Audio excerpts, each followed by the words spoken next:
Hey everyone, welcome to A Squared Conversation, a podcast all about having honest and vulnerable conversations with impactors in the Philadelphia community that inspire all of us to show up for ourselves and one another unapologetically and to embrace who we are as a community authentically. We'll explore topics such as the importance of mental and physical health in running and the celebration of unique personal stories within the community. I'm your host, Aaron Nixon, and today I have the pleasure of sitting down with the one and only Marice Edwards, founder of Chasing Miles Running Club in Philadelphia and his personal training service business turned brand, RDB Fitness. Marice, welcome to the podcast, my buddy. How's it going on, man? Thank you for having me, man. I feel like I've talked to every single guest about the podcast for months, but you and I definitely sat down multiple times. Yes. We came into Philly Runner. Yes. And we would talk about having you on. It's so funny because I was thinking about this the other day.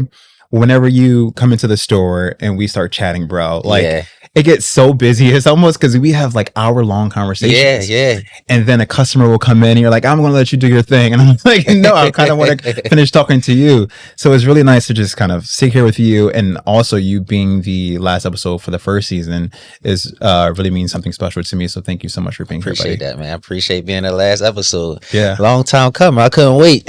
Yeah, absolutely. Wait. Dressed to the nines. I know. Looking good. Out of the running gear. I'm always in running gear. Yeah. Nobody know how I dress out. So I say, one day I'm going to do some lifestyle pictures and stuff like that. But you should. I think you should. Come here. I feel like this is the last episode. We got to come correct. We do. You know what I mean? Absolutely. So, And I was telling you earlier, like, here you are. I'm underdressed for my own podcast episode. I'm like in the Henley. I didn't get the memo. Yeah. But just know that today, this episode is going to be so insightful, and I can't wait to hear more about your story because we've shared bits and pieces about our stories together. We did, yep. In those like hour conversations at Philadelphia Runner where they were interrupted, but to just have like almost 2 hours of uninterrupted conversation, like I just can't wait, and for the community to hear your story as well. They've been waiting for it. Yeah, They've been absolutely. waiting for it, man. Yeah, behind the Chasing Miles running, behind the RDB Fitness, like, dude, with all that you have going on and being a coach. Tell me, what is one word that you think that your friends, family, our running community would use to describe you? I think I always said the GOAT.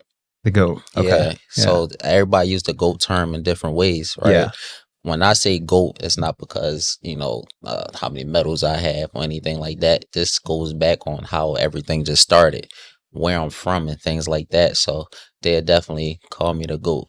Mm-hmm. So I like that. Yeah, I'll definitely call you the GOAT. Remind me to add the GOAT emoji to your name in my phone. So how do you define the GOAT, like, for you? Like, what does that mean? It means a lot because like I growing up, you don't know what path you're gonna go down, right? So for me to like really where I'm at now, and I really didn't see it, but I always knew like I'm a star, right? Only because you want a little small block, whatever. You shooting in the trash can, you playing football with your friends, and you got the older guys and saying, "Yeah, he's going to the NFL, he's going to the NBA." Yeah. So they kept that in my head and everything I was going. So I believed it, and I really believed it. So thinking about it now, it's like, I really was a star. So that's it. Yeah. It's nice when you have people who are actually able to see it in you. Yeah. And also at such a young age, being able to realize that there's something in you that, like you said, to be a star. Like there's something out there for me, something that is greater, you know, like I know I'm going to achieve this, right? Yeah. And I was having a conversation with a friend actually on the way over here. We were talking about how some people would notice things about you before you're even actually able to actualize them yourself. Yeah. Like, something that is simple to you, like a talent playing basketball or running, to some other people, it's like, wow, like that's magnificent. Yeah. You have this superpower. So it's nice to know that you always felt that way. I think a part of me always felt that way about myself as well. Just not necessarily sure how I was going to be. Yeah. But, it's interesting to kind of see how that starts to form and take shape, right? Yeah. But anything you used to be doing when you was young, like I used to watch a lot of sports, football and basketball and stuff like that. I actually played the sports too.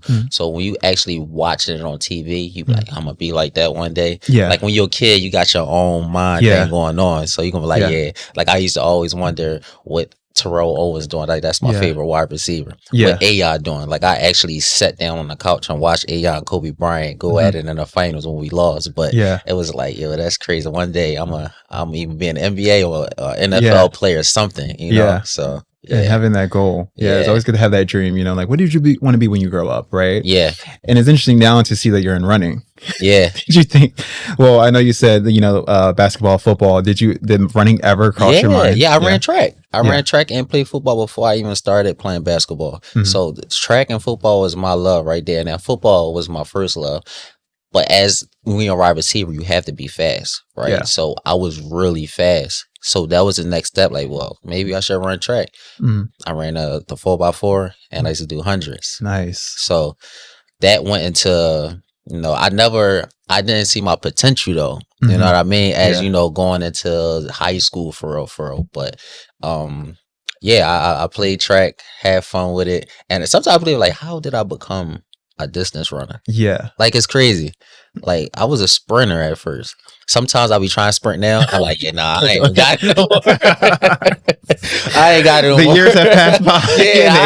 I ain't got it no more. Exactly, yeah. I remember the first time I sprinted, man, I'm gonna tell you, my hamstrings was crying. Like, it was like crazy. The dogs are barking. Oh my God. I'm like, man. Yeah. But it's like, I used to be a sprinter, man. That changed. Now I'm just runner. But football and track was what I really played though. Nice. You mentioned something about going into high school and then kind of like that shift happening, right? With like running a little bit more focus and realizing like what you wanted to do or kind of like the routes that you could take, right? What was it about high school? A lot of distractions. Yeah. So before I went to high school and middle school, I was in an all boys school called Fitzsimons. So that was all boys school. I really didn't learn nothing because it's like you go there, everybody fighting, you know. And I ain't gonna say I didn't learn nothing. I learned a little, but it was like to the point where, come on, I want to see something. I needed some motivation to something. You know what I mean? So I literally just went there in front of me. So I went there for I spent 2 years at 7th and 8th grade. Yeah. So it was just like, I gotta go.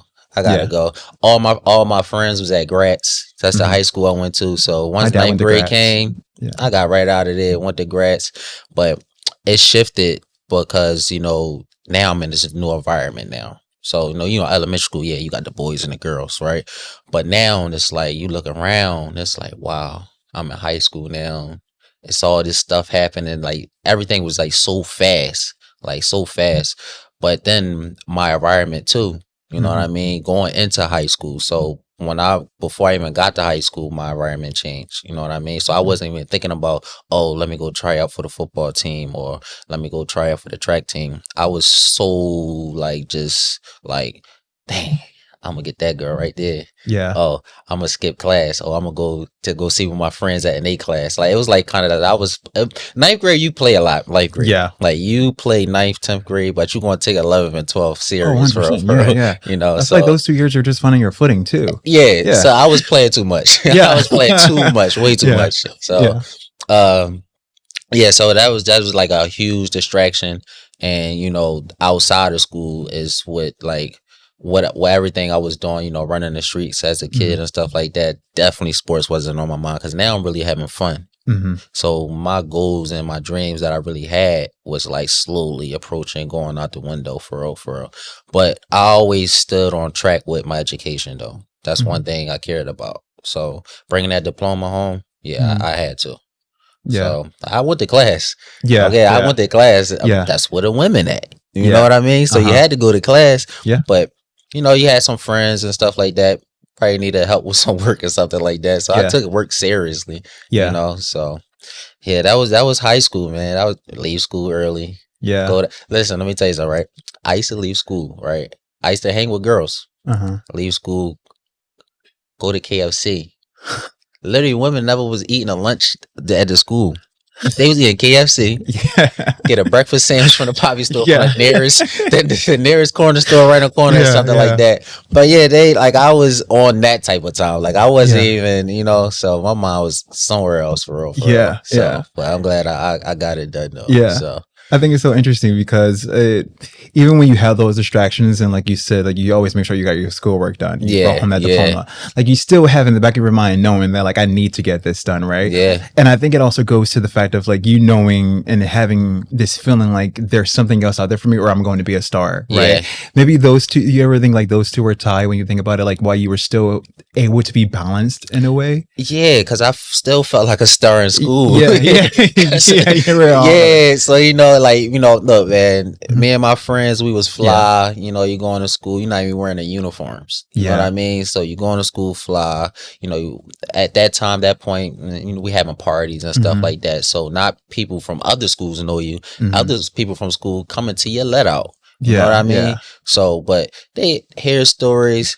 They see, you know, they see a bankroll in your pocket. You know, there's a lot of things going on that will really make you a star. So back then, a star could really mean anything for a star. Oh yeah, he get dressed. He a star. Yeah, like a star is you somebody in school. That's what that is. You know that high school star. You know what I mean? Absolutely. Yeah, it's either the favorite basketball player or whoever that's just making the school win on any sport that they playing for real. You know what I mean? But then you got the ones that don't play sports. That's also stars too. Like I was just saying, get dressed. You know, just talking to a lot of girls. You know, rooms get through the school and stuff like that. So yeah, it's a lot more too. So yeah. And like the time I remember, you know, being in middle school and high school, you were a star. This one thing, it's like if you were wearing like Abercrombie, Hollister, American Eagle, Aeropostale, like I'm not sure if you remember, like you were a star. Yeah. To find if you had all those brands on, you were definitely a star too. I never had Aeropostale. I wore American Eagle, but then I was more so Sevens and True Religions. Yeah, I was like in that era. Okay. Yeah, so just like I never got to that one. Oh, H&M too. Yeah, H&M. Yeah, when H&M first came, I remember the striped hoodies. H&M was hot. Yeah. So with the ice creams. Yeah. Like I used to want to be like Pharrell. And the pizza. I feel like they had ice cream and pizza on their shirts. Yeah. I used to want to be like Pharrell. True Religions, the ice cream with the bandana on the back. One of them striped H&M hoodies. Yeah. What else was it? We was wearing the Sevens, of course. Joe Jeans probably didn't even come out till later or something like that. But yeah, if you had a pair of Sevens and True Religions, you're a star. It's crazy how that even imagine like you got that. Oh yeah, he a star. Exactly. Yeah. Because they know they're expensive. Cool. Like you somebody. You know what I mean? If you got that on, that's what that really meant back in the day. So yeah. Exactly. It's just like older people, you know, back in the day, clothes, you know, you got with your different suit, you could tell who was getting money from these suits and stuff like that. So like, it's the same way now with clothes now. Back then, 70s is suits. Yeah. You could tell a cheap suit, you could tell a high suit. Yeah, that too. Shoes. Yeah. What they were wearing, Gators? Yeah, I think they were. Yeah, that and the fedora or something like that. Stacey Adams come out later? I don't know. I'm not sure, but I definitely know Stacey Adams. They would always have like a little hat. Okay. Hat with the feather. Yeah. My dad would talk about Gators all the time. Yeah. You had a Cadillac too. Yeah. The caddy. Yeah. And the toothpick. Yeah. Don't forget the toothpick, dude. Don't forget that. But yeah, you know, defining what a star is, especially during like those formative like high school years, and you're finding like, you know, the clique or like your circle or your people. How did you know? Because I feel like high school is its own world, right? Yeah. I feel like I really didn't come into myself until maybe like the sophomore year. But transitioning from middle school to high school, that was definitely very formative for me because being introduced to so much, like you said, there are so many distractions along the way, right? But having that balance of, as you mentioned, still being able to get your schoolwork done and making sure you're turning your assignments, right? You knew that you were going to get that diploma. Yeah. Then also having these distractions that could take you away from that. Yeah.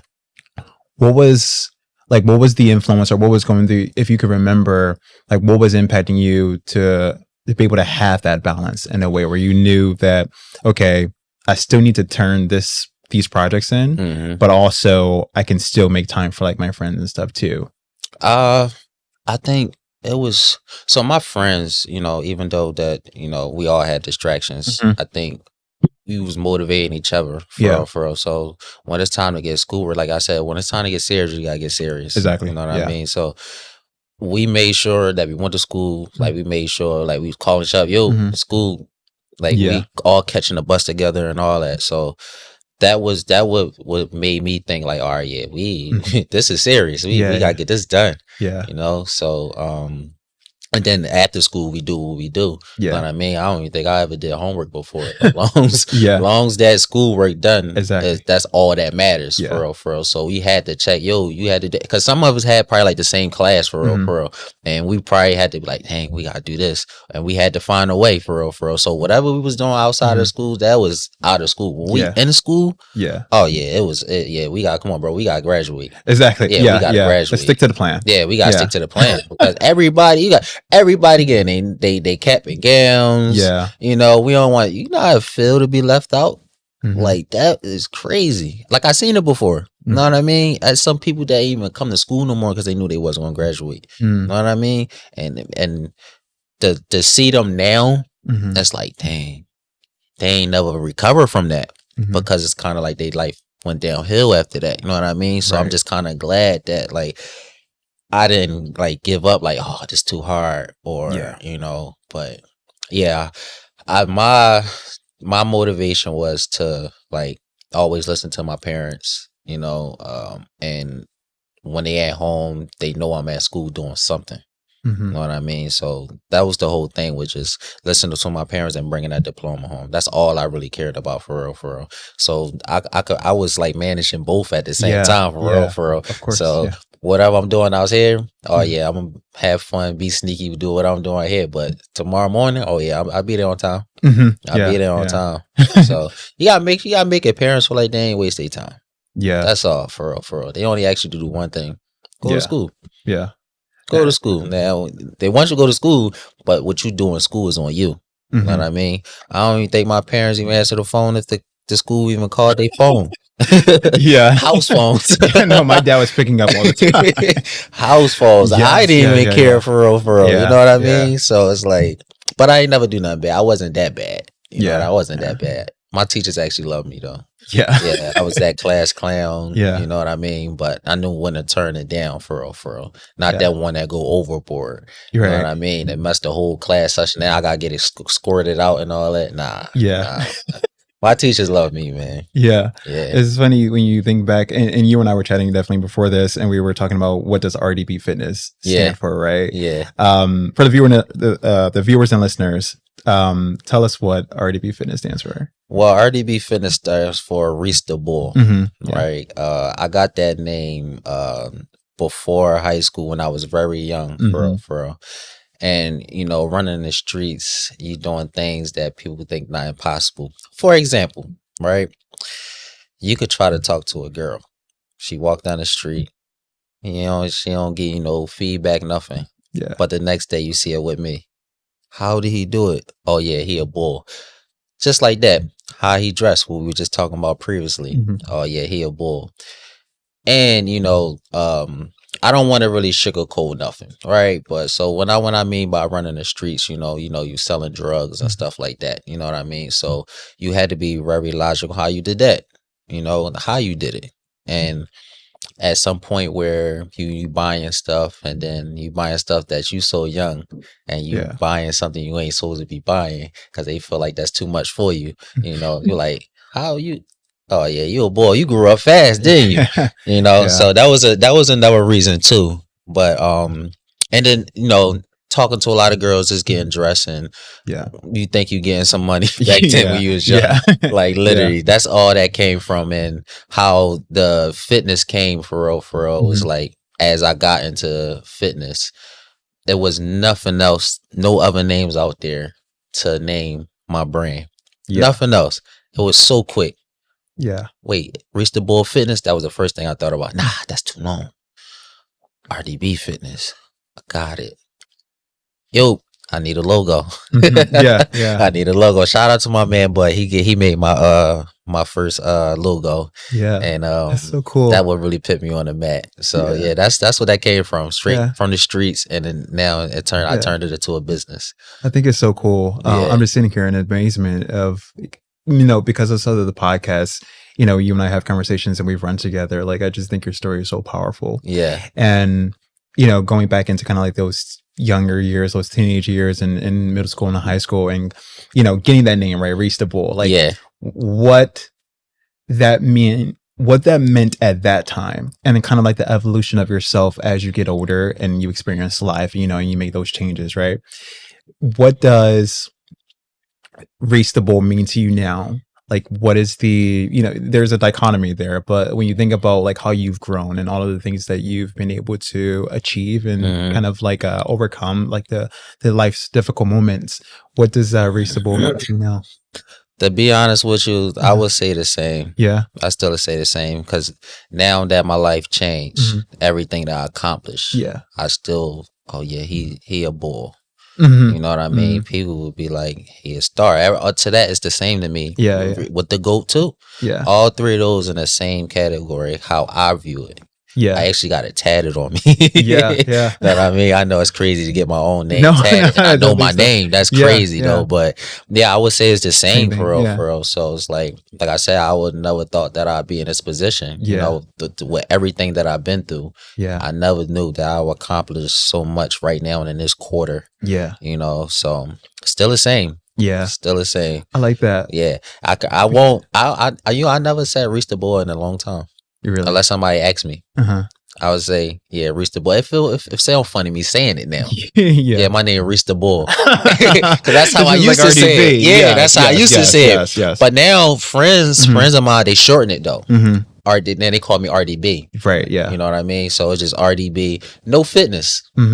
Just RDB. Because that's just the shortcut for Reach the Bull. You know what I mean? So it's the same, man. I still feel the same. I feel like I could still, you know, do stuff that's impossible, I guess. So and it's kind of like the power that you realize within yourself, right? Of all the things you're able to accomplish, and you look back at all of your achievements too. And the reason why I asked that is just because I was thinking of like when you talk about the distractions that you had in like high school, and I feel like sometimes the distractions can change as you are achieving through life and you're growing. So like maybe the distractions that you had when you were like a teenager aren't the same that you have now being like 30, 31, 32. Definitely the same. So it's like, okay, is it like who's RDB now versus like who RDB was at that young age, but also at the core, in the central, like the value, like who you are is still the same, right? Because at the end of the day, it's kind of like the inner child, but also like you just know who you are. And that star piece of it as you're thinking about. It's like who I am now, and it's like you inspire people. Like I'm gonna say it like this. RDB, you inspire people. You motivate people. I wasn't doing that back then. Know what I mean? Those two words, inspiring and motivating, right now, and it's like, dang, Reach the Bull doing that now? Like literally, like I can see it now. Like you can hear somebody say it, but when you see it and have people come to you like, man, I'm inspired by you, man. Like I hear it all the time. And these things that I don't talk about, right? Like I never be like, when it happened, you know how you make it be like, yo, to them, just crazy what happened today. Like you may tweet that or something like that, right? But somehow, like, I just keep it to myself because it motivates me. You know what I mean? So it was a time that I was in Yard House. I'm literally watching football with a lemon drop, right? Just enjoying my salmon, my salmon salad, right? And a guy came up to me, he said, ain't you chasing miles on Instagram? I said, yeah. And he was like, that I motivate him on Strava and stuff like that. And I'm listening to him talk. I'm like, dang, that's crazy, right? Now it's for like, now I gotta get my autograph now, right? I gotta drill up my own autograph for the future or maybe tomorrow or something like that. But it got to that point where like, yo, I really motivate people. I really inspire people now, and it make me feel so good. I was gonna ask, it make me feel so good, man. Just like I said, just where I come from, man. Like you don't get this feeling from where I come from. You do not get this feeling. Like it's different. Like really different. Like you talking about a star, I feel like a superstar now. Not a star, a superstar now. And it kept happening. I could be at races. People come to me and say the same thing. It's like, oh yeah. So the thing I do make sure I do though, because you could tell when you're talking to somebody and with the way they talking to you, they shy a little bit, right? Because they don't know how to approach you. But they approached you. That's the main thing that they wanted to do. So I do make sure that, you know, I get that picture with them. You know what I mean? So I make sure I get that one. Let's take a picture. I might even sign it. Yeah, like let's get that picture. You know what I mean? And that's what make their day because, like I said, you watching me on Instagram doing the things I'm doing, the running and inspiring you and stuff like that. Come on, we could get a pic. Yeah. You know what I mean? You can remember that. Yeah. And I'm gonna see you again. Yo, let's get another picture. Yeah. You know what I mean? Like running with me one day. You never know. So that I ain't Hollywood, man. Yeah. Not Hollywood. I don't let it get to my head or nothing like that. But like I said, it make me feel good and I inspire myself. Yeah. You know what I mean? It'd be like, okay, well, what's next? Right. Yeah. Yeah. What's next? I can't wait for what's next. You know, and I'll be prepared for it. Yeah. Absolutely. So, yeah. You mentioned something where you mentioned that where you come from, like having these opportunities or being in the spaces that you are now, you know, where you come from, you don't get those opportunities. Yeah. You don't get to be in those spaces, in those rooms. And I know you feeling like a superstar. Does it ever sometimes feel like imposter syndrome, knowing how you started out or where you come from and now having all of these things in this large community that is like positively impacting you, you know, being a dedicated member with like having, and also having Chasing Miles running and then your coaching like RDB Fitness, like does it ever feel like imposter syndrome at all, like unreal to you that you're here? It's very unreal. I didn't see this day coming. Yeah, I had to work for this to get in this position. You know what I mean? Like I said, where I come from is it's the streets, period. Like me running the streets, you can't outrun the streets because they run too far. So it got to the point where I had a lot of setbacks to the point to where you like, okay, what's next? I got to do something. But when I make my first mistake, you're going to do it again because you thought you fixed your first mistake. So it happened so many times. Like, I'm going to say if I got locked up like 5 times, 5, 6 times, you know what I mean? I think the 6th time, I actually had to do some jail time and had to come home parole. Came home with parole. For the viewers, I didn't do no 30 years or nothing like that. You know, wait, he went to jail? Right. How long? Right. 26.2. Yeah. They met him out. So yeah, like I didn't do a lot of time. Yeah. But it was a learning process. You know what I mean? Just sitting in that cell, like too much time going past. You know what I mean? And you weren't here, you could be doing other things. You know what I mean? But I come home. And I go back doing the same thing, right? Because it's not like I was in jail. I'm like, okay, I'm gonna get a job, man. I'm gonna go get a city job or something. I wasn't thinking that. I'm thinking about, okay, what I did wrong. Again, like I said, after every mistake I had, okay, when you in that position, you be like, okay, I'm gonna switch this up because they caught me doing this. All right, let me just switch it up. But sometimes you will come home, do the same thing. Then you will have like a 5-year run doing the same thing or a year run doing the same thing. And then you end up getting caught again for the same thing again. So when I came home on parole, and you know what parole is? Yeah. Okay. So, you know, that's way different from probation, right? And I was on parole and probation for Westchester and Westchester and probation for Philly. So that's 2 counties right there. Come home doing the same thing, almost get locked up again. That made me be like, okay, it's time. I wanted to clear my head. Went down Kelly Drive and I'm running. And no, before I ran, I was in the grass. And I remember I was fake meditating. And I only say fake meditating because I don't know how to meditate. I just feel like I just close my eyes and just, you be thinking about what happened instead of thinking about something else. So I really can't meditate. But I seen people running. So what I did was ran behind them. Yeah. They led me to the Rocky Steps. Went to the Rocky Steps. Oh, this is a different feeling right here. You know, you always drive past. Yeah. And then you will be like, okay, that's just the Rocky Steps. But the feeling of being there was like, okay, I'm going to come down here more often. Right. But like I said, I still had 1 foot in, 1 foot out. After that, you going to go back to the neighborhood, still do what you do. I had two best friends of mine. His name Chuck and B. B was a barber. Unfortunately, they passed away. Right, they got murdered, and them two was the ones that I told my plans to, what I wanted to do. They used to laugh at me, right? Come outside with my long tights and shorts, about to go for a run down Kelly Drive. Yeah. And I used to do bike rides with my friend B. And I told Chuck, yeah, man, I'm gonna have all the girls wearing my gear. Yeah. And I'm gonna do this, open up my own gym and stuff like that. And this whole time it's a lot of fuel going on. You know what I mean? It's a lot of chaos going on, like a lot of chaos going on. So just thinking about like everything like that, what me and my friends been through, how they lost their life, and that's the one big part right there that make me keep going every day, because I knew the last conversations I had with them on where I'm at now. Right now, I ain't talking about where I'm gonna be at now. It's just the fact of me getting started. Right, I know they up there. They looking down. They like, oh yeah, he took this really far. But I just definitely want to just let them know that they definitely motivate me every day. Yeah, they keep going, and I can't stop. I won't stop. Yeah, can't stop. Won't stop. And now you're seeing it through. Yeah, the plans that you guys talked about together. Yeah, yeah. So like it's crazy. I wish they was here to see it, to celebrate this. I wish they was right here just watching this interview right now. Yeah, they'd be laughing. For real. They'd be laughing. Well, what do you think they would say? Like, why in a if suit? They're in the audience? Why in a suit? They ain't gonna bid on me. Yeah.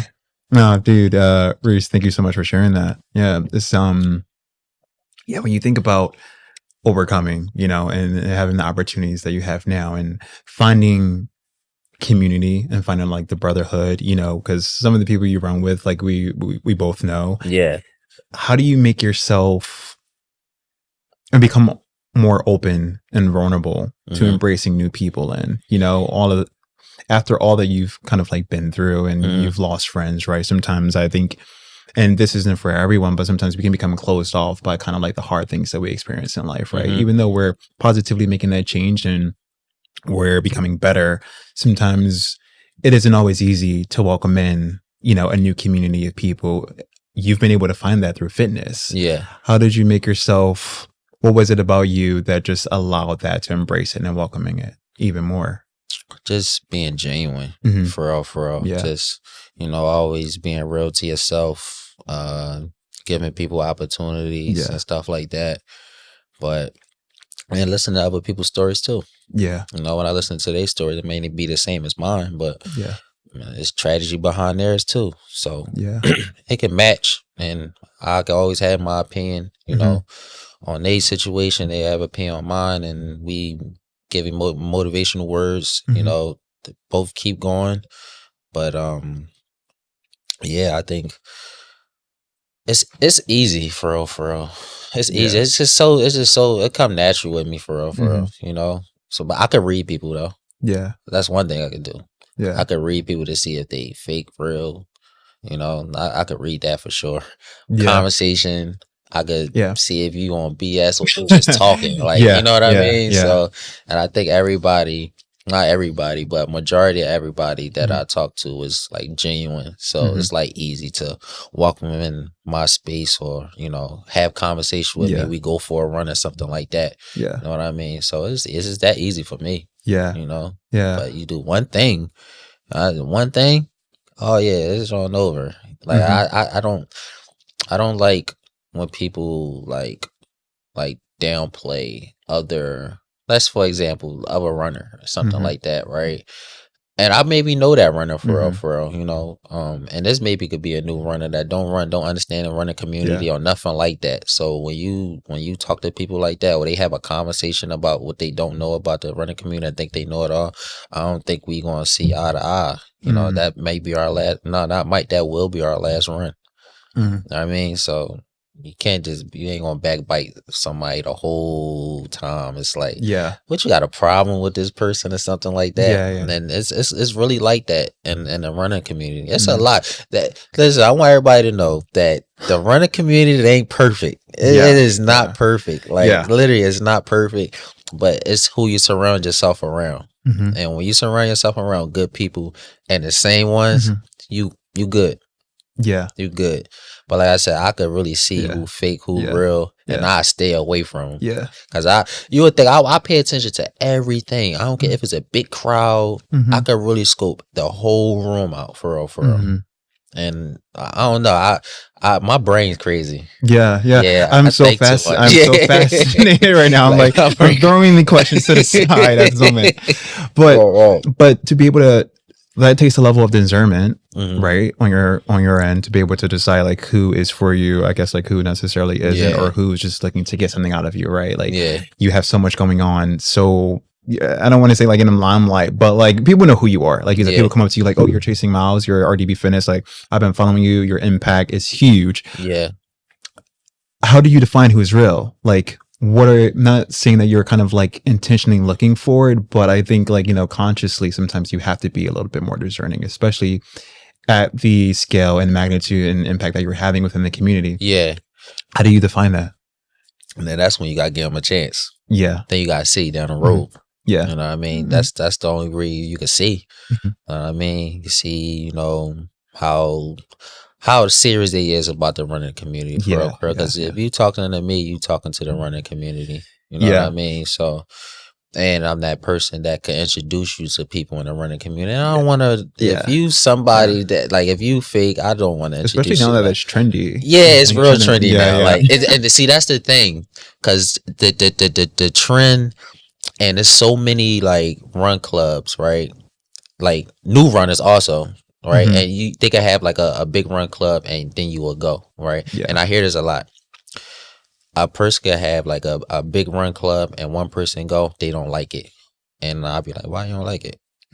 Oh, it's too like too many runners, or it's too trendy, or like, I'll be like, I don't get it though. It's a running community. That's like, people don't really understand our world until they actually become. I think you got to become a runner first to really understand it. I think you can't just wake up. Oh, I'm gonna just go to this run club real quick, see what it's about, because you just won't understand it.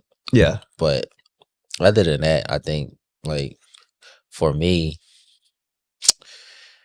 it's so fun. Yeah. So fun. I love the running community. Yeah. Though. Like, you take the good and the bad. Yeah, it's a good and a bad. Sometimes I see more good and bad though. Yeah. That's like, I stay away from certain things. I stay away from certain things, and I don't go everywhere. I go where I need to be. I go where I want to be. Yeah. So I remember the one time you, I forget what event it was, but you were telling me, we were at Philly Runner, and you were like, man, I wish I could be here, but I'm here and I want to go to that event too. And I remember telling you, like, dude, sometimes you just can't be everywhere. Sometimes your presence is really a blessing, and sometimes you have to be intentional about the spaces that you're occupying. Because not every room deserves your energy. Not every room deserves like who you are and what you're going to give out into the world, because it's not always, mutual, and positive. Facts. I feel like now it's crazy that you said that, because it first off, it's so many run clubs again, right? And everybody be having events on the same date, right? And they be like, "Damn, I want to go to that one, but I gotta be here," right? What happened? Matter of fact, marathon weekend, right? And I made it happen too. I'm gonna tell you how I did it. Okay, all right. So, I'm sad. Let's go. Let's go. I want to hear it.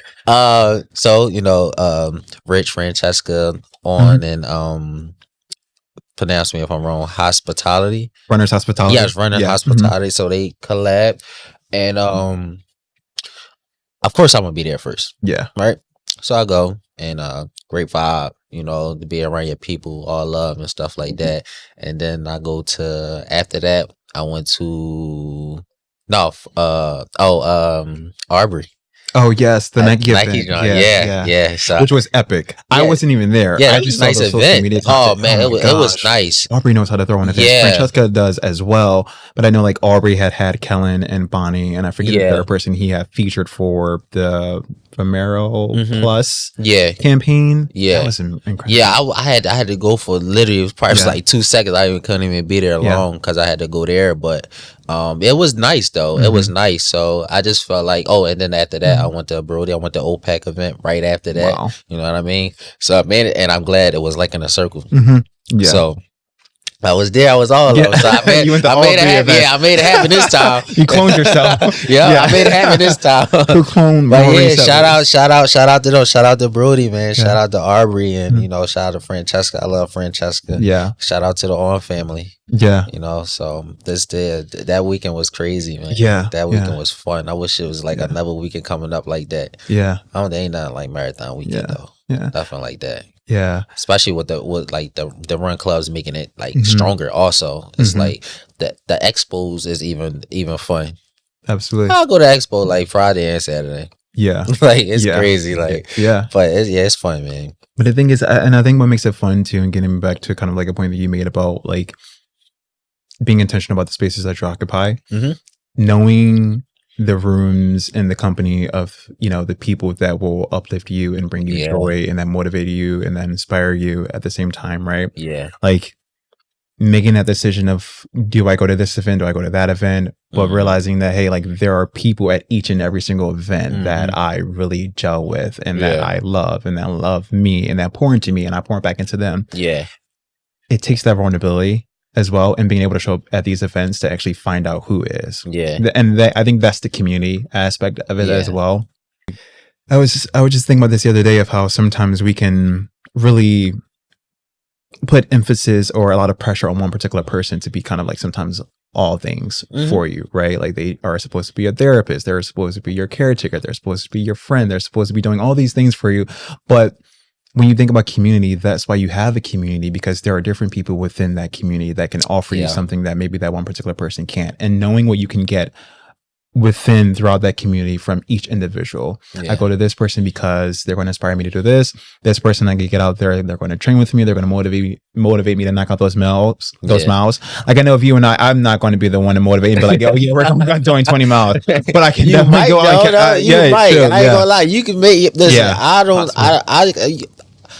I do the motivating, right? But I let other people do the motivating. Sometimes I feel like, man, I don't really feel like it. That's me. I'm like, I don't want to deter you from actually getting out there and doing it. Yeah, you can motivate me. I'm not unmotivated. Like you can motivate me. Exactly. You say like, yo, let's go do 15 miles a day.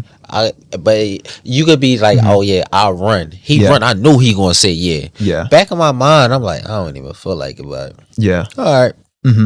That's how I am for real. I don't never let down run. Or no, I ain't gonna do that. So you tell me, I like them big numbers also. Anyway, you know what I mean. That's what make my day when I be running a lot of miles anyway. So I won't let it down. I'm telling you, I won't be the one to be like, yo, Aaron, we're running 20 miles on Saturday. Maybe not me, but that's when that's when you have the community, because you know that there are people there that are going to get out there and do the 20 miles with you, right? On like a random Saturday or a Sunday. And I think there's something so special about unlocking and allowing yourself to just be like showing up authentically, showing up and putting yourself out there, because you're only going to get out of it what you put into it, right? So if you're showing up as you're showing up as Reese, and you're just being yourself, and also people know what you have going on, right? But like you said, it definitely takes the discernment to decide like, okay, is this person for me, or are they for what I have to offer them potentially, or what connections I can offer them, or the rooms that they can be in potentially. There you go. You could tell by conversation. Know what I mean? Sometimes some people don't know how to, like, I would say, finesse the way they should, right?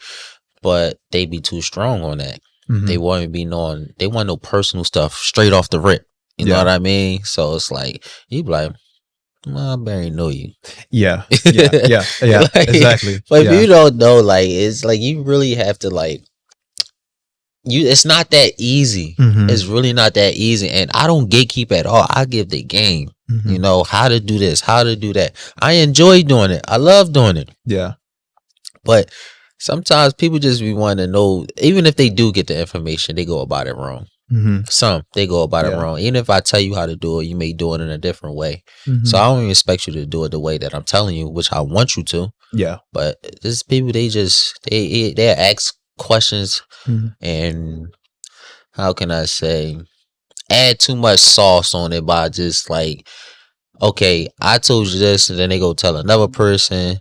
Then you try to get all these people in the door that you trying to get in. It's crazy. Like I had that before. Like, it's like, even though they don't even, I knew, like I said, off conversation, I could tell, you know, if you trying to finesse or not, or you just talking and stuff like that. But I also do know it's like you tell what you're supposed to tell and don't, you know what I mean? So do you think there's a level of self-awareness that you have to have about yourself to be able to decide whether or not that person is actually genuine or not? Because I think for someone who could be potentially interested and kind of more so of like, I like to think of it as connecting, but you know, the term networking and seeing what someone, like the space that they can occupy, or trying to gain something from an interaction, right? So that it benefits them. It depends on like what your values are and what you're interested in. You know what I mean? And I think having a strong sense of self and knowing like what you're in it for, like what is your why, what is your purpose, it becomes a little bit more easier, like you said, to be able to say, hey, this might be the last conversation that we have, right? Because I see what you're about. That's not what I'm about, because you know that about yourself. You know when you're the goat, you know when you're the bull, you know what I mean? It's so much easier to kind of have those parameters or those boundaries with people, because at the end of the day, like, you know what you're about and you are genuine. You know, you're leading with being genuine, you're leading with authenticity. So anyone that's not kind of like matching that, you don't want that. I could tell, like, if a person networking, right? And when that person is networking, I love it. Now I feel like it's I wouldn't say my duty, but I would love to give you the game, because like networking is the hardest thing people want to do. Like networking or just marketing themselves. Some people don't want to do that because they be shy. You know what I mean? So like, so when they do come and ask questions, when they ask the right questions, or you know, hey, how you get into this? Start with that first, right? Know, I guess, some of my story first. You know, just me. Period. Know some of my story first, and hey, I see you we're on a lot. You know what I mean? You know, they want to know. Everybody want to know that. You know what I mean? But like, I love when people want to network, but like I said, people that want to just being in a space just to be in and no information for no reason, it's like that we can't have a conversation then, for real. So I just cut that short. Cut it short. Probably run off. Hope somebody right there I know you. How many miles you running today? Man, what was your pace? Just say something like it's funny, man. No, you're so true. I'm feeling everything that you're saying. You know, and to like, I, you know, thinking of it as connecting, but once again, I think it just goes back to just knowing who you are, you know. I mean, and like, I be asking the questions too, though, because I be wanting to know more about them, because I love running so much. I want to know how you get into running. You know what I mean? I want to know how you get into running, how many miles you be running, and anything I can help do to help you, you know, run longer, get faster, whatever your goals is. Everybody get motivated off the races, right? The medals. Like, everybody love medals. You know what I mean? So when it comes to the medals in different races, they I wish I could do a marathon. I wish I could do a half marathon. I give them the game on how to do it, because some people won't even like just. All right, we all know that you got to train, you know, for that type stuff. Like I said, my brain is different sometimes, so I don't expect people to have my brain. So I will go the other route, which is train for this. If you could do a 5K, bang, do the 5K like 3-4 times, and then elevate to a 10K, or you could go straight into a 10-mile just to push yourself. You know what I mean? So them type people I would talk to, and they'd tell me how many races they ever did before, or if they didn't do that at all. I'd be more excited for them. Come out to the run club. You know, because, you know, chasing miles is kind of like what helps people get faster, you know, or run, or I'm gonna just say all beginner runners, period. You know what I mean? So it's a safe space you could come to, and if you feel like you can't run, we all stick together. So don't think we're gonna be running, you know, 6 minute pace, 5 minute pace. I'll make sure everybody stay together. Is an easy run. And me just being a fitness trainer, you getting a free workout too, that benefits you as well, and potentially sign up for these races. That's what it's for. That's what it's for. I agree with you. And you mentioned something. You said a safe space. Like, once again, and I know I asked you about like how you were able to kind of like welcoming that community and be a little bit more vulnerable and welcoming like new people it just takes stepping out there and then realizing what space is for you as well, right? There's community for everyone. I really do believe in that, you know, but it just takes that first step in getting out there. And sometimes you can redefine like who you are through an environment. If that makes sense. You know, I thought I was one particular way, or I had this one way of thinking, but then entering into the running community and the fitness community and then making them kind of like a chosen family. And the people I really go to, I think completely differently, you know, and I'm like, wow, I never thought I would have had this thought, or I never thought I would have been, you know, participating in a half marathon, you know, or trying out, potentially doing like a high rocks workout, you know. It's just the things that you're able to find, those little nuggets and those Easter eggs that you gain from just putting yourself out there and deciding whether or not a safe space is, if a particular environment is a safe space for you. But I think it takes that first step of at least just being curious always. I'm curious for you, knowing that you finding the balance between it all, between, you know, your training and then the running for yourself and then showing up for community events. Like, what motivates you and kind of like continues to drive you to take on like the next project? Because I feel like you do so much great stuff. Like, let's talk about the Center City to Malls, or Malls to Center City runs. Like, that is definitely something that was like, whoa, I saw that you were doing that. I'm like, well, this is absolutely bonkers. But I feel like you're always taking on a new project. Where does that momentum come from? Oh man, it come from, like I said, I just believe I could do anything, like really anything. And them mall runs, listen, I got motivated by a guy named Paul Johnson, right? He ran from LA. He ran from LA all the way to New York. If I remember, it took him 63 days, and every city that he ran through, people waiting for him, I think it was. And he had an RV, he had his peoples with him and stuff, of course. But once he got to New York and all these people was behind him, and he took a picture in Times Square. I'm like, that one picture, I said, oh man, I love that. That's legendary. And then let me get creative. Let's see what I could do. I said, all right, let me just go on a regular run. And no lie, I was going on a run. I don't be having no destination when I be running. I just run for real. I go down. I just know I'm downtown. One foot in front of the other. I'm there. That's why I love running downtown, because you can run. There's so much space down there. It's different from running in the neighborhood. And the neighborhood is so small for real. So you're gonna be running around the same block. But when you downtown, it's just so big, so spacious and stuff like that. Like, it's a lot of room. So when I be running, I don't be having no destination, but one day I was downtown. I'm like, you know what? I was literally at Center City. I said, I'm gonna run to the mall. I ran to Cherry Hill. When I run to Cherry Hill, I really was just running to get something to eat. That's all. That's crazy. So once I got there, I said, I'm gonna get some content and stuff like that. And I was surprised that it went viral for real. You know what I mean? So, like, damn, that went viral. I'm gonna keep this up. You know what I mean? So then I said, okay, let's take on a bigger challenge now. We running from KOP to Center City. KOP to Center City. Once I did that, well, before I did that, I announced it, and, you know, people hit me up. Oh, I would love to join you and do it. And I'm like, all right, yeah, bet. Now I'm on to something. So now the day come, that morning come, driving up there, and I was surprised there was 6 people waiting up there for me. See, I really thought I was going to do it by myself. When I got up there, was 6 people waiting up there. I said, wow. And when we did it, when I got done, I'm like, wow, I really ran from KOP to Center City. I definitely got to keep this going. I had a store and ran Terminal. Oh my God, I hate that we on a podcast and I can't pronounce her name, but she know who she is. She sponsored my run. It's a restaurant in there, and Ran Terminal that sponsored the run.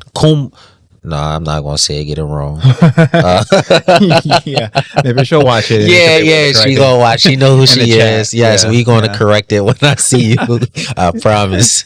But she sponsored the run. She had food catered for us, and so we got done, we all went there. We ate well, and that was a accomplishment. So I said, all right, I got that done. Now everything else easy now. Yeah. All right, Franklin Mills to Center City now. Yeah. I did that. Did the Plymouth Meeting Mall. I did Willow Grove Mall. I did every mall. So this last, I know I probably told people outside of this conversation, but now this is for the viewers. What's next is Christiana Mall in Delaware to Center City. Yes, let's go. So yes, we taking it up a notch. Yeah, not even a notch. This is a great notch for real. I looked it up, probably like 34 miles or something like that. Yeah, I think. But yes, that's what we doing next. And I was going to announce this after, but I might as well because I know I'm going to do it. We doing Center City to AC. What? Yep. Center City to AC. Okay. You know, so we mentioned Goop. Right? It's part of it. And that's kind of like a Goop move. Yes. For sure. This is part of it. Yeah. Let me tell you, my mind is different. This may sound crazy, but all the races I ever did. Yeah. Yeah, I trained a little bit for it, but I never had a training plan where, okay, yo, tomorrow you got to run 18. Tomorrow you got to run 20. Me, it's ego and heart. I have a lot of great ego and heart to finish.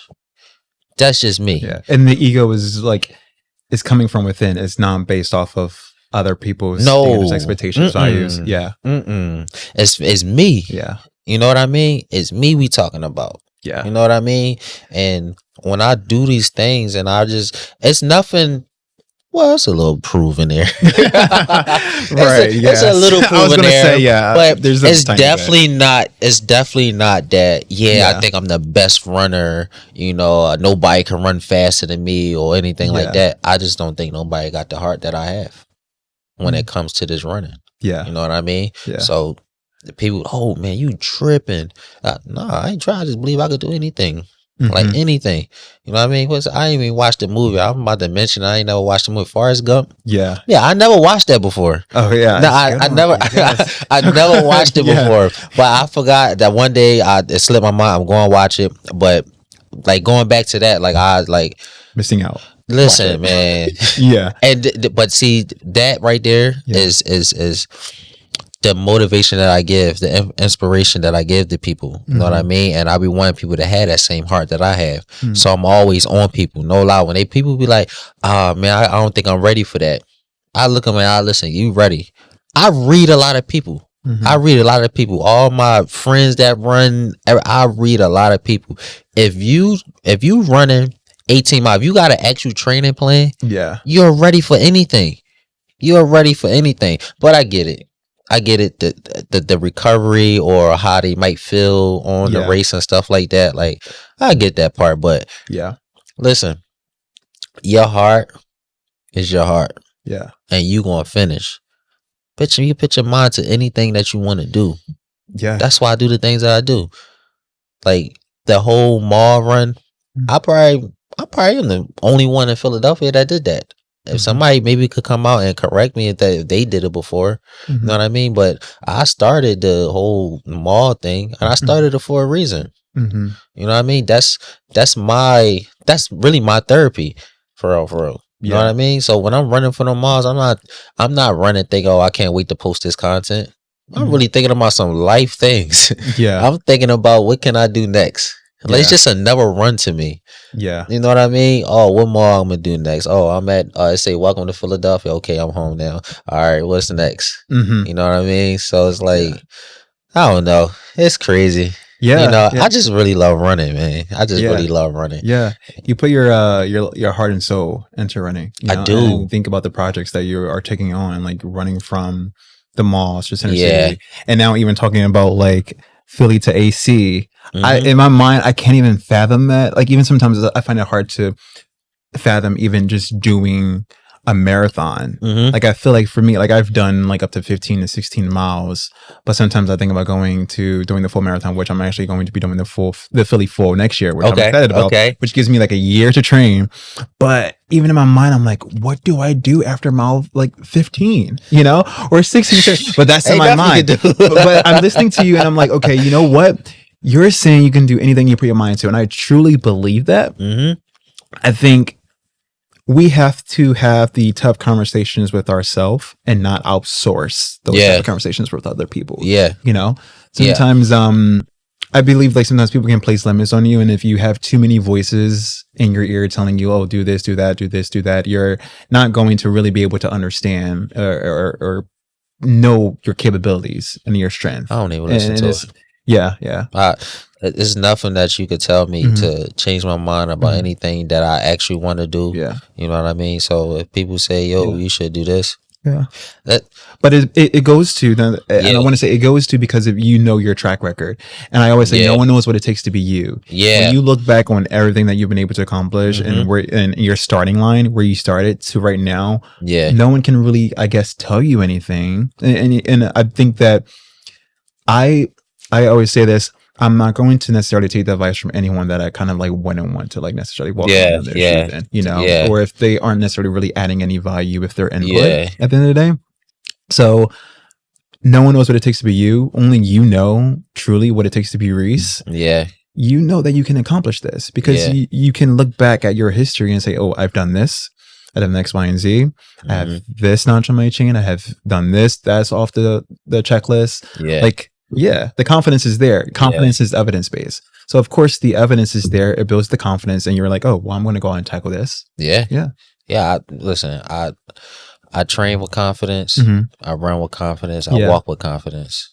Talk with confidence. I noticed that too, dude. I look at your videos sometimes when you like enter into like an expo. I'm like, yo, Reese is in there. Your walk is definitely one with confidence. I'm ready. I'm ready to have you walk into fun. like you walk into every room like you deserve and belong to be in that room. And I love that. Dude. Like 100%. I definitely pay attention. I'm like, okay, I'm gonna walk with my head up high, you know, and like, hey, not that you have something to prove or anything like that, but you just know who you are. That's the, I'm going to say that's the end. It's just you. That's genuine you. That's genuine me. You know what I mean? Like I was, for this moment right now, that's what I was put on earth for. Right, for this moment. Man, let's just say when I was a kid, right? When I was a kid, just thinking about the things that we're talking about, just the moment right here that I didn't think that I would be in, but now I'm in it.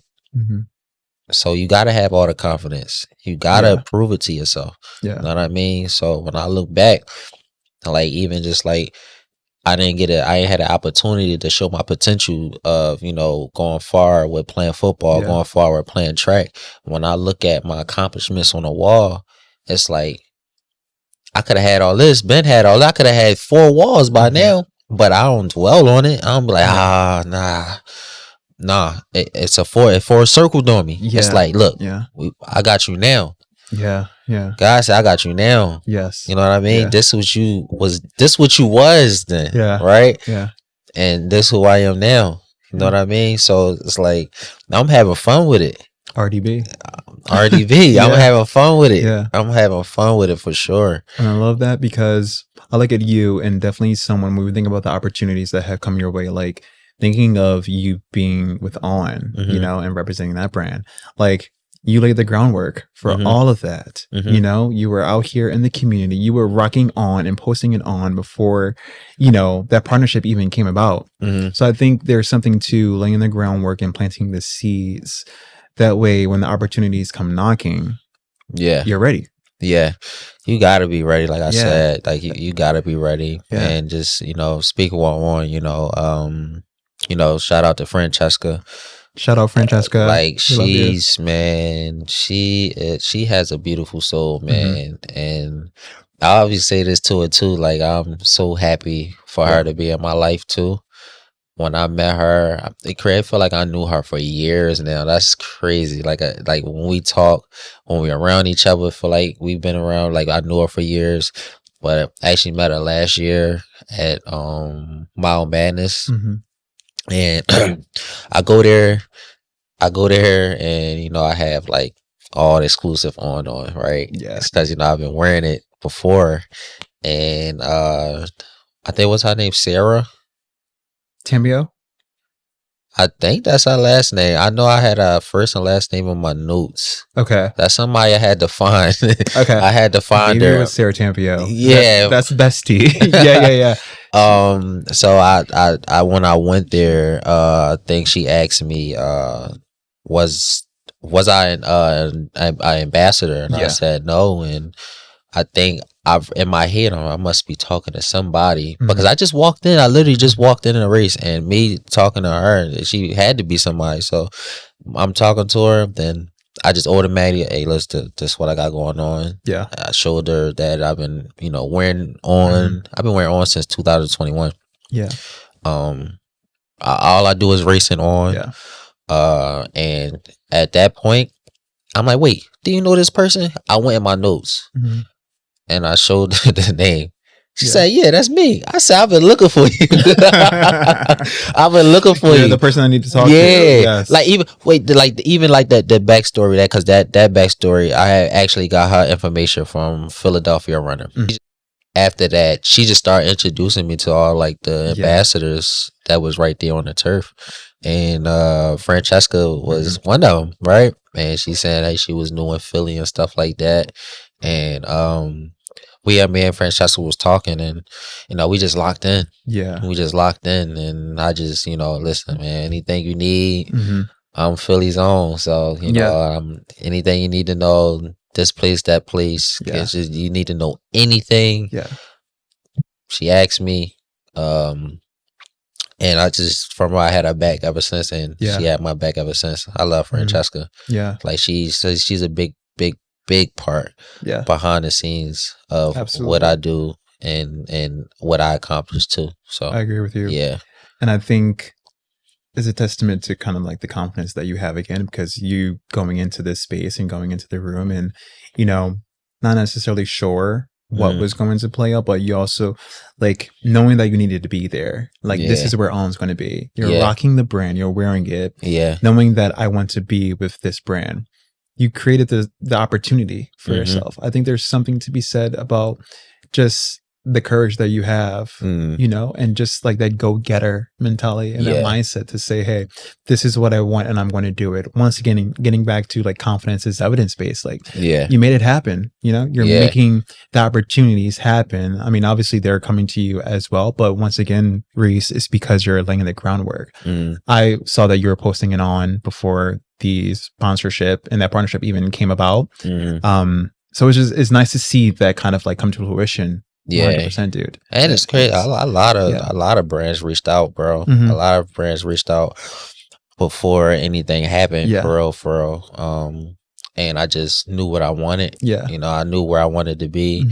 I knew I wanted to, prove my loyalty to. And and then, Francesca made that easy for me also. Yeah. You know what I mean? So, go on, stay on, dream on. yeah, absolutely. Dream on. I love that. I just want to let you know, dude, it's always getting kind of like that dopamine rush when you see your friends accomplishing something, especially when they've been talking about it for so long. Yeah. You and I were talking about it for a while. I remember when I was with On and like you reached out. I think that was kind of like at the tail end of everything. You're like, who can I reach out to? Or like, how does this happen? Yeah. And I kind of like referred you. I forget who I referred you to, but to see you knowing how like it started and where it is now is very surreal, dude. And I just want to let you know, like, I'm proud of you. I appreciate it, man. Because you were, like I said, you were just literally, I think at that time you were like the On model, and people like you definitely are, because it's like it's your getup, it's kind of like the uniform. But once again, I think you creating the opportunities for yourself and laying the groundwork and just being yourself and having all of these things that you're passionate about, and then you're resting in and take on these projects that mean a lot to you and not because they mean a lot to other people. Yeah. You're not doing it to prove anything to other people. Yeah, I mean, like there's a little bit of like the ego there, but I think there is a healthy ego that we can have. Very it's definitely healthy. Yeah, definitely great, healthy ego. No bad ego in there at all. Yeah, and look, I want to like shout out Philadelphia Runner also. And like I love Philadelphia Runner. Y'all family. Yeah. Family, man. What I mean, I've been shopping when I was in the streets. I was shopping at Philadelphia Runner, right? So even when I had my first collab, Chasing Miles, ex Philly Runner run, it was like kind of a low emotional thing because I know when I used to shop there what I was doing, right? And now that I'm in a different space, now I'm running, got a whole running brand, and we collabing with Philadelphia and running on a run. Like, some people would look at it as just a regular run, but to me, and know where I came from, and me standing up in the store, we're gonna do 5K today, easy pace. Like, man, that meant everything. That meant everything. And Philadelphia running, they that's how I met you. You know what I mean? You know, so like it's crazy how it's, like I said, it's just a full circle. And Philadelphia runner, I only wear 3 brands. I only wear 3 brands, man. My brand, RDB Fitness Chasing Miles.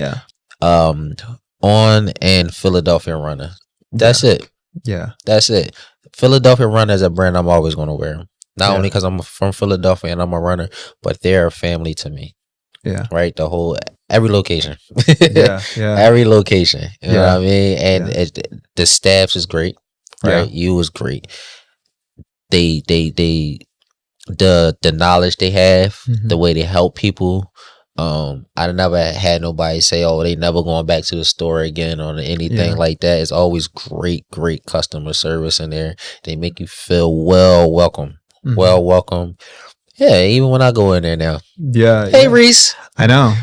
What's going on? Even so much so, one time we had a new hire start, and you came into the store, and I told them, I said, "Hey, that's VIP." Because I roll out the red carpet. So I really said, I was like, make sure he gets top-notch treatment. You know, it's so crazy. You would really think I worked there. I really be knowing who's new, right? Because I be knowing who new. Of course you want to know who been working there for a while, right? But I be asking them questions. Hey, so how you like it? I be going my own little secret interview with them. Meanwhile, you're texting Ross and Liz on the side. They probably in their head like, who is this guy? Also, I'm just asking them questions and all that. You know what I mean? But I look, man, that's just how much I love the store. Like anybody asks me about running sneakers and all of that, they already know. Listen, tell them I sent you.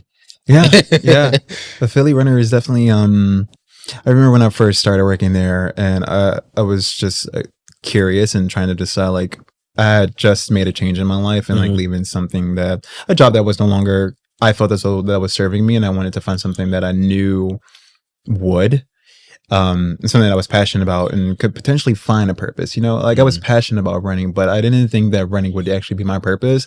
And then also the conversations with the customers that would come in, and the other runners, and the walkers and the joggers that would be there, and learning how to have patience and empathy, and hearing their stories about why they're doing what they're doing, why they're involved with the sport. And then now, what is it? I started working at Philly Runner when I was in 2021. So now in 2025, going into 2026, and thinking back of like how I have evolved and grown just by having that curiosity and just leaning into the community. Getting back to that one question I asked you about vulnerability and being open to something new, like, had I not, I wouldn't be sitting here with you. I've met so many incredible people that have inspired me, that push me, that I can look to and call at, the drop of a hat and just be like, hey, like I need support. And there's just something about finding what's for you and just being open to the possibility of something. And not even knowing, and I don't think that we have to know every single step and have everything planned to enter into a space that we're curious about or pivot in life. And I'm happy that you're able to find that. And I remember when you did the event with Philly Runner and seeing you stand up on the stool and kind of like announcing your group and looking at the story and the social media content. I was like, I don't think I ever told you this, but I was very proud, because when I first entered into the running community, I didn't see too many faces like us at first. And I'm like, seeing you do that and seeing how it has evolved, I don't think I knew about as many like OPAC and Inside Run Club and all these spaces and Black Men Run, but just seeing you get up there and just owning it, like it was a real proud friend moment. And I just want you to know that, man. I appreciate that, man. I really Philly Runner has really built and, you know, have some incredible people. They all about the community there, or just come in and, you know, you have to be open to conversation. Got to. That too. You know what I mean? Like Philly runner, like I said, they all about the community, and the community definitely embraced Philadelphia runner. You know what I mean? They are literally the top store that people would love to go to and find, get their sneakers, they gear. You know what I mean? That's why I do, you know, my content about shopping with RDB. Where I'm at. Philadelphia runner. I know, Philadelphia runner. Baby. That's it. You know, I know Ross and Lindsay, we try to be just more than your everyday or ordinary running store. It is a community for sure. Like I think it's all like this. It's home. You know, there are so many incredible individuals that work there, and so many people within the running community that shop there. And even if you're just starting and you come in, and there's just, we can definitely tell how passionate everyone is about it and how invested that they are, because they lead with, I don't want to say like lead with love, but I think they do. And I'm kind of curious, you know, as we get to the end of the conversation, knowing how much you love Philadelphia runner. Like, what did it feel like when you were competing in Philly Marathon this weekend, and then seeing, like, you know, everyone at that store, because they had a huge cheer zone for you guys. And I saw, you know, your photos, but like, that must have felt really special. Center City had a big crowd. And Mania. The turnaround was crazy. Oh man, it was so. In October, I recently had like an ankle injury. Right, and I had to take the whole October off. And so November, you know, I just had to get in some type of running shape and strengthen my ankle so I could be able to run in the marathon, because I had to get ready for that. You know what I mean? So like that was a big event for me. You know, so running it was so fun. Right, I ain't gonna lie, man. This time I say, you know, I'm gonna go out there and have fun. I'm not worrying about no PR. I'm not even taking this run serious. I want to engage with the crowd. I want to engage with the crowd this time. And when I tell you, engaging with the crowd felt so good, and it always make the runs easy when you engage with the crowd. Also will take a lot of energy too. But engaging with the crowd, man, it felt so great. I probably took like 5 shots. I remember I had a fireball. So it was like, not only was I was like kind of drunk, but I was still having fun at the same time. But like, just like Philadelphia running past, I ain't gonna lie, just running when I got the Walnut, I was so excited. I said, I can't wait to run past Philadelphia running, because I know the energy that they give every time. You can always expect it every time. So to just that feel that love, Reese, like you hear that. Oh man, it was handing out donuts from I missed it. I missed it. I didn't get my donut until like mile 20. Ken, if you're hearing this, you owe Reese a donut. That's my man right there, man. I seen on the picture. I would have done this at when I was running past. I did that. He probably had. I probably didn't even say it, because it was just like so much cheering going on. You know what I mean? So much going on, but it was definitely great. It felt good. Then once I got to Manayunk, Philly running location, man, that was crazy too. That turnaround is always crazy, because you know Manayunk is small, and I know, and they fill a gap too. So it's really small, and you just run a confetti everywhere. You know what I mean? You feel like you at the finish line. Whole time you got a whole nother 6 miles to go. I know. I had everyone that ran like Jacob Wood, you know, Jacob. He was telling me how when he ran it the first time, coming from Manayunk, that's like the worst sometimes, because like there's so much excitement, there's so much energy, and there's so many people cheering you on on Main Street, and then you go off back onto Kelly Drive and it's kind of quiet. Oh man, those last couple miles, that's the going back there. So I'll experience it. Oh man, I think that's gonna be. It's only 2 parts that you get bored at. The Parkway and just coming back off. You know, on Kelly Drive for real. But I think coming back, it'd be more hyped up. It was more crazy hyped up this year. You know what I mean? I was surprised at that. I was definitely surprised at that. Going there, going towards Mania, you know, it's like, oh man, this gonna take all day. You know what I mean? You probably hurting, you probably going through it, but coming back, you will love it. I actually love this year more than the other years that I did. More than other years I did, and like it was just so much going on. I think, and it had a lot to do with the run clubs too, with the support and stuff like that. And I always say, without the crowd, we don't finish this race. Well, I ain't gonna say we won't finish, but it just be real tough for real. So with the crowd that come out, that cheer for their families and stuff like that, with the faith, they also cheer for us too. It's like crazy. I really, really love the support of that. That's one of the reasons why I love racing. Also, the crowd, the energy that they give.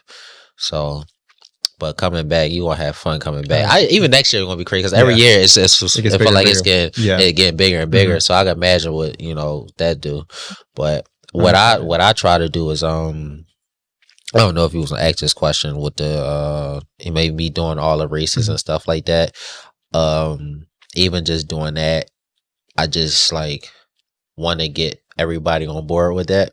Right. We just talking about ego and heart and stuff like that. So I think it's a lower percentage of people that actually do the whole race and stuff like that. But that's what make it more exciting also, because you know what you're doing. So you experience Saturday and Sunday. Man, ain't no other weekend though. You got the whole weekend.